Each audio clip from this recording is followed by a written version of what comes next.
भारतीय सेना ने जम्मू कश्मीर के पहलगाम में हुए आतंकी हमले के 15 दिन बाद ऑपरेशन सिंदूर चलाया, जिसमें पाकिस्तान के आतंकी ठिकानों को तबाह कर दिया गया है।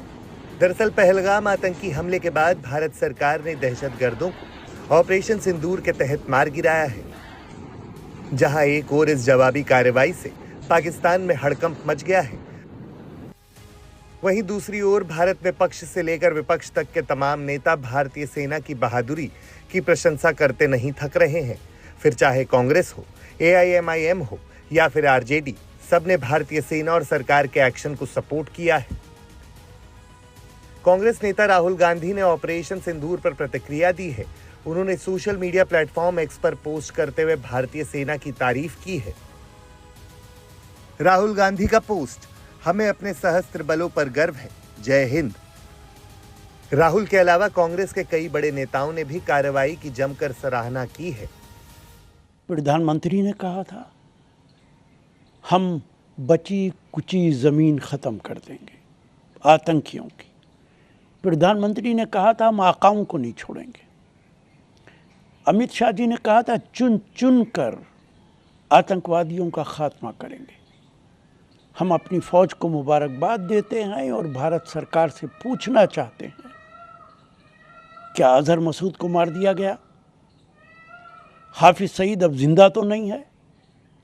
क्या वो आका जिनको मारने की बात की गई थी और जो लगातार हमारे मुल्क में दहशतगर्दी फैला रहे थे, उनका खात्मा हुआ या नहीं हुआ? पूरा भारत इन सवालों के जवाब भारत सरकार से जरूर पूछेगा। संदीप दीक्षित ने भी बयान जारी कर भारत के हमले का समर्थन किया है। कोई देश कहता है कि भाई लड़ाई ना हो गया, वो तो ठीक है, हर आदमी चाहता है। आप अमेरिका का स्टेटमेंट देख लीजिए, आप रूस का स्टेटमेंट देख लीजिए, आप और देशों का स्टेटमेंट देख लीजिए। सबने ये कहा है कि अपने को डिफेंड करना, अपनी रक्षा करना, टेररिस्ट नेटवर्क को तोड़ना, टेररिस्ट के सीधे सीधे उन पर हमला करना। इसमें शायद ही कोई ऐसा देश होगा जिसने हमें सीधे सीधे समर्थन नहीं किया है। हाँ, क्या अटैक करना चाहिए, कैसे अटैक करना चाहिए, ये भारत पर मुझे नहीं लगता किसी ने इस पर कुछ कहा है। और हमने अपने विवेक से, अपनी समझ से और उसको, इन टारगेट्स को हमने टारगेट किया और अच्छी तरीके से उसको बर्बाद किया है। वहीं अजय राय का बयान भी सुन लीजिए। मैं सेना के बहादुरी को मैं धन्यवाद देना चाहूँगा कि सेना, इस देश की सेना जो हमेशा बहादुरी के लिए जानी जाती रही है और हमेशा दुश्मनों के दांत खट्टा किया है इस भारतीय सेना ने। इसके पहले भी आप देखेंगे, जब भी सेना की जहाँ पे खड़ी हुई, जहाँ मजबूती से सेना ने काम किया, इसके पहले जब युद्ध हुआ था भारत पाकिस्तान का, उसमें भी हमारे वीर अब्दुल हमीद ने जिस तरीके से उनके पेटेंटेन को उड़ाया था और वीर गति को प्राप्त हुए, उनको परमवीर चक्र दिया गया।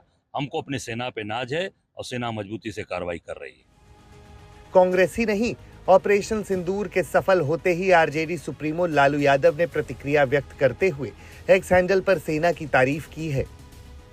लालू यादव का पोस्ट, जय हिंद की सेना। अब जब पिता लालू ने ट्वीट किया तो तेजस्वी यादव भी कहां चूकने वाले थे। उन्होंने भी पोस्ट कर सेना पर गर्व जताया। भारत, भारतीयों और भारतीय सेना ने कभी भी आतंकवाद, अलगाववाद को बर्दाश्त नहीं किया है, ना ही करेंगे। भारतीय सेना ने हमेशा से माँओं की कोख, बहनों की कलाई और सिंदूर की रक्षा की है। हम भारतीय लोग अहिंसा, सत्य और शांति में विश्वास करने वाले लोग हैं। हम लोगों ने कभी भी किसी का नुकसान नहीं किया, हम लोगों ने कभी भी किसी के साथ गलत नहीं किया। लेकिन अगर हमारे साथ कोई गलत करेगा तो उसको मुंह तोड़ जवाब देना हमें आता है। भारतीय सेना जिंदाबाद, हिंदुस्तान जिंदाबाद, जय हिंद। AIMIM सांसद असदुद्दीन ओवैसी ने भी सोशल मीडिया प्लेटफॉर्म X पर पोस्ट कर आतंकियों पर हमले का गर्मजोशी से स्वागत किया है। असदुद्दीन ओवैसी ने लिखा, मैं हमारी रक्षा सेनाओं की ओर से पाकिस्तान में आतंकवादी ठिकानों पर किए गए लक्षित हमलों का स्वागत करता हूं। पाकिस्तानी डीप स्टेट को ऐसी सख्त सीख दी जानी चाहिए कि फिर कभी दूसरा पहलगाम ना हो। पाकिस्तान के आतंकी ढांचे को पूरी तरह नष्ट कर देना चाहिए। जय हिंद। समाजवादी पार्टी के राष्ट्रीय अध्यक्ष और कन्नौज सांसद अखिलेश यादव ने ऑपरेशन सिंदूर पर पहली प्रतिक्रिया दी है। सोशल मीडिया साइट एक्स पर अखिलेश ने प्रतिक्रिया दी। उन्होंने लिखा, पराक्रमो विजयते। जम्मू कश्मीर के मुख्यमंत्री उमर अब्दुल्ला ने पाकिस्तान को सुधरने की नसीहत दी। क्या कुछ कहा उमर अब्दुल्ला ने, सुनिए। हम में से कोई जंग नहीं चाहता। हम लोग जो खासकर जम्मू कश्मीर में रहते हैं, क्योंकि अक्सर बेशतर हमने देखा है, चाहे वो इससे पहले जो वार हुए हों या करगिल हुआ हो, वो कहीं ना कहीं जम्मू कश्मीर को ही हिट कर जाता है।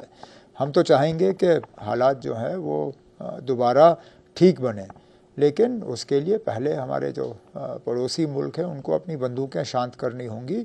यहाँ से फिर बंदूक चलेगी नहीं। इस बार विपक्ष ने सैन्य हमले पर जल्दबाजी में ऐसा कोई बयान नहीं दिया जिससे देश की जनता के बीच गलत संदेश जाए। 2019 के लोकसभा चुनाव में विपक्ष के नेताओं ने एयर स्ट्राइक पर अपनी नकारात्मक भूमिका का परिचय देते हुए सैन्य बल से एयर स्ट्राइक का सबूत मांग डाला था। तब राहुल गांधी ने प्रधानमंत्री नरेंद्र मोदी पर बालाकोट हवाई हमले का श्रेय लेने का आरोप लगाया था, लेकिन इस बार विपक्ष सरकार के समर्थन में है। कुल मिलाकर पक्ष हो, विपक्ष हो या आम लोग हों, पीड़ित हों या फिर देश विदेश के नेता हों, सब इस जघन्य अपराध के खिलाफ एकजुट होकर खड़े हैं।